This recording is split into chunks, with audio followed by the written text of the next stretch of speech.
What's up, y'all? I want to talk about this bootlegging channel, and my phone's lagging because of the heat. Lagging bad. Damn.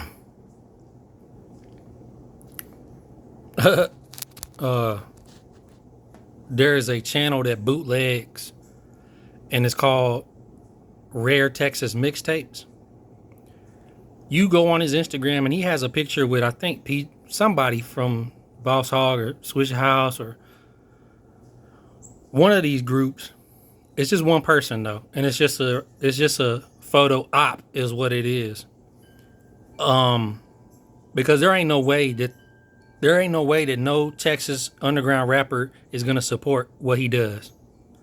Because what he does is basically a museum of Texas rap. Just imagine like the Screw Shop, but online and no legitimate person running it or owning it. Not related to DJ Screw, but it's still there. It's a store. Anyway, you can't find these mixtapes. It's you just can't find them. You can't find the Color Change and Click tapes. I mean, where are you gonna buy them? We had them in high school, but you can't. If you had a burnt CD, you don't have it now. If you didn't keep the files, on your computer, you don't have it now. I first got a Color Change and Click CD when my friend from Texas, who I left in Texas, moved over to Germany where I was, and he came with a Color Change and Click tape.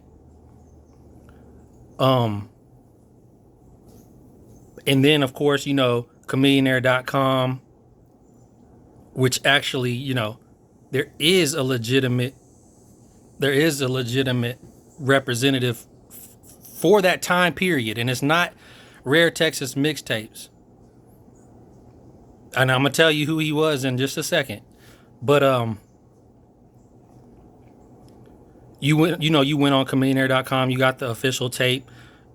The Cleveland bootleg, it was something you could download for free. But then, when everyone else started coming out, Third Degree, Ballroom, which was DJ Bull, DSR, when all these Texas rappers from the underground, and by the way, Lil Wayne started making mixtapes when he went to college in Houston, when he learned the game from there.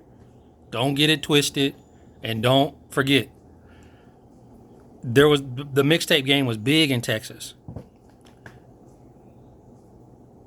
The rappers are rapping over industry beats. You have 50/50 Twin rapping over Timbaland. You have Paul Wall rapping over Dr. Dre. You have DSR rapping over Cameron. By the way, those East Coast beats like the Rockefeller and the Dipset and shit, I would have never heard if DSR and Third Degree didn't rap over those beats. To me, they made those beats. I didn't know who Dipset was. I didn't know who Rockefeller was. I didn't know.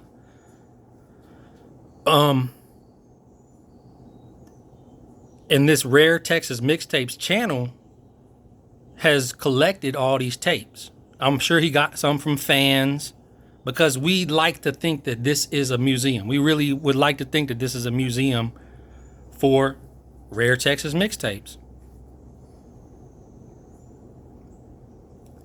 These rappers don't have intellectual property over these mixtapes because they were sold underground. And although this could be considered transformative work, which would mean fair use, you still can't sell it though. It's like these YouTube channels that take a piece of news or take something and commentate on it, and it becomes transformative. That protects them from copyright, but I don't know. I don't think that should be able to be monetized, but it just goes back to bootlegging and what's really going on. And if you don't think YouTubers are bootlegging, you remember when Soulja Boy came out with his console and it had all those bootleg games on it? Every person that made a video about that every gamer, calling him a fake gamer, whatever, they have played emulators on their channel and monetized it without owning it. Xavier Woods from Up Up Down Down is probably the biggest culprit because he's rich. And he has the means to play all these legit games, but you know he's emulating and you know he doesn't own the games, but he's monetizing his channel. By the way, he sold his channel to WWE because he got caught fucking Paige. Anyway, this Rare Texas Mixtapes is a bootlegger too. Because now he's selling these tapes and he's not sharing anything. And that is not what these artists believed in. Zero, Lou Hawk, everyone talked about bootleggers and not supporting bootleggers. That is a big Texas creed in underground rap. Don't bootleg. Stop bootlegging. Get the real deal. I put the hologram on the CD so you know it's a real deal. Do you know? You can see that video with anyway, there is a legit person on YouTube if you want to go and look at Texas underground history. His name is Tosin, Tosin. He was a moderator on Chamillionaire.com. The problem is, because the rappers was rapping over industry beats, nobody should really be allowed to sell these tapes.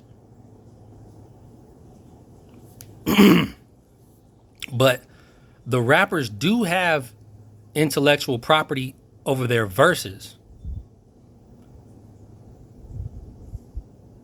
But the thing is, these tapes are out and nobody can claim them. So if 50/50 Twin wanted to rap all his old verses on new beats or beats that he owns or leases or whatever, he cannot then go back and say, this guy needs to stop selling my tapes. He can't stop him.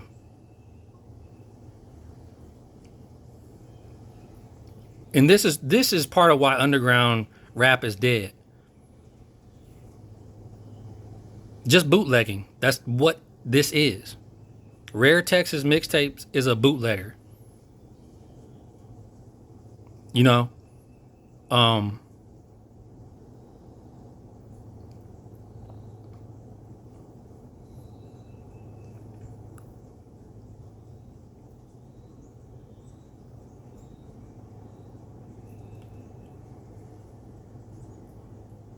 The rappers was not bootlegging when they rapped over industry beats. And really, if anyone was in the wrong, it's the DJs. They even rated DJ. The dude from Atlanta, DJ Drama. They even rated him because how much money he was making off the industry. They raided his house because industry rappers were rapping over, you know what I mean, like Lil Wayne was rapping over Dr. Dre, or any rapper was rapping over another producer's beats without permission, because that's the mixtape game. But the reason I blame the DJs is because someone like DJ Drama didn't really add anything to the mixtapes. And that's what this dude, Rare Texas Mixtapes, he thinks he's a DJ of some sort. He thinks he's really an element of hip hop. And he's not. So that's it.